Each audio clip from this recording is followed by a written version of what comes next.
Okay, this is the question number 2 regarding manufacturing counts. Then we have given some details regarding simple manufacturing count. You are given actually opening balances. This is opening, this is closing balances.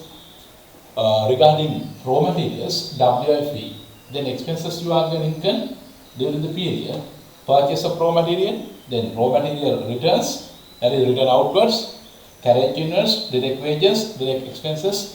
Then finally you are asked to calculate material consumption for the year.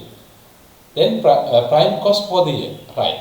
You know, in the manufacturing account format, we have opening raw material, purchases we have to add, then closing raw material we have to deduct.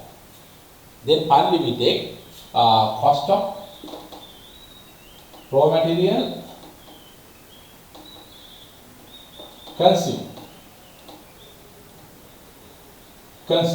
Cost of raw material consumed. Right. Then we have to add direct labor cost. Then you take direct other expenses, right? Okay, addition of cost of raw material consumed, that is direct material cost, and direct labor cost, direct other cost, you take prime cost. That is prime cost. Okay. Then you add factory overhead. Factory overhead means indirect material plus indirect labor plus indirect other expenses. Here we are not asked to calculate total cost or indirect factory cost. We are asked to calculate material consumption for the year and prime cost. Okay. This is the material consumption cost. Cost of raw material consumed. Then you take open stock, you add purchases, then you take closing raw material, deduct that one, then finally you take cost of raw material consumed. Right. Purchase of raw material 620,000. You just mentioned 620,000. Raw material returns you can deduct 25,000. Returns.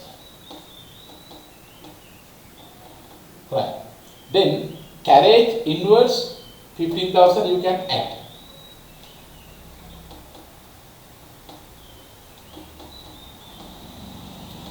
$15,000. Right. Then direct wages you are given 220,000. 220,000. You are given direct expenses 50,000. Direct other expenses 50,000. Right. Here opening raw materials opening you are given 40,000. You got that? Then raw materials closing 50,000.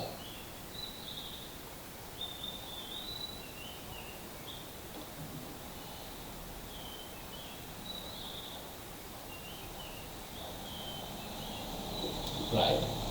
Then WIP, actually here we don't need to calculate WIP because we are not asked to find total cost, right?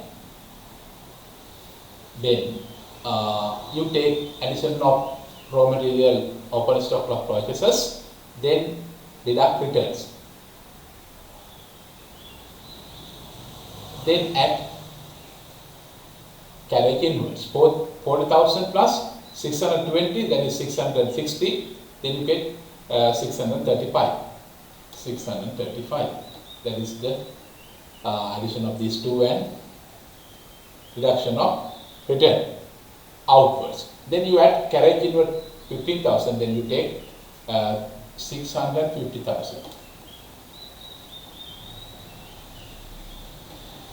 As you are allowed to use calculator, now no worries, you can just mention like this. Then you deduct raw material profit stock, then you take 600,000 as the cost of raw material consumed. Right. Then you are asked to calculate material consumption for the year. That is the answer for that. That is 600,000. For the first answer. Right. Then here you will have labor cost 220,000, direct other expenses 50,000. Then you take the addition of these three, that is equal to prime cost. Then 600,000, 220, 820, 870,000. 870,000. That is the answer for prime cost. That is the answer for prime cost. Then you got the answer for prime cost. 870,000. Okay, 870,000 is the prime cost. Okay, right. I will just explain.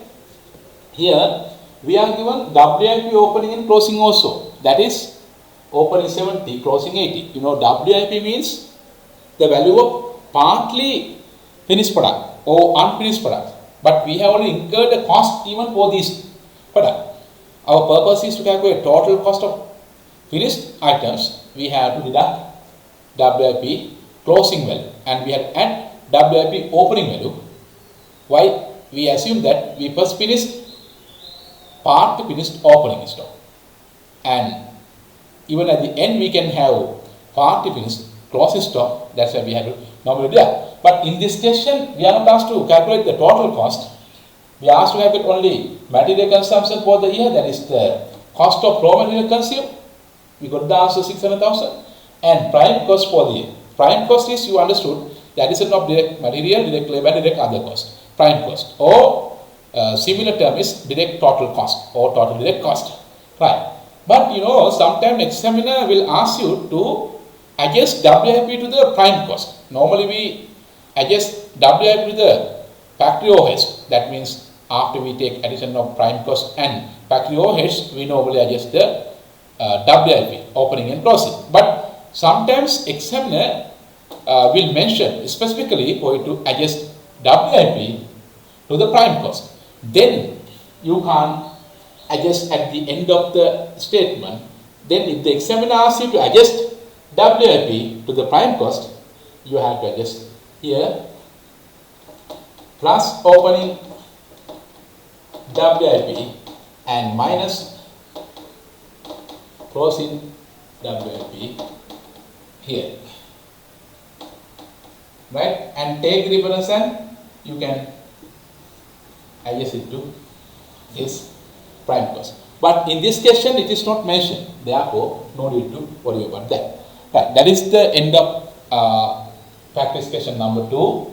Right. If you have any question, you can send me comments. Then I will further explain that answer. Okay.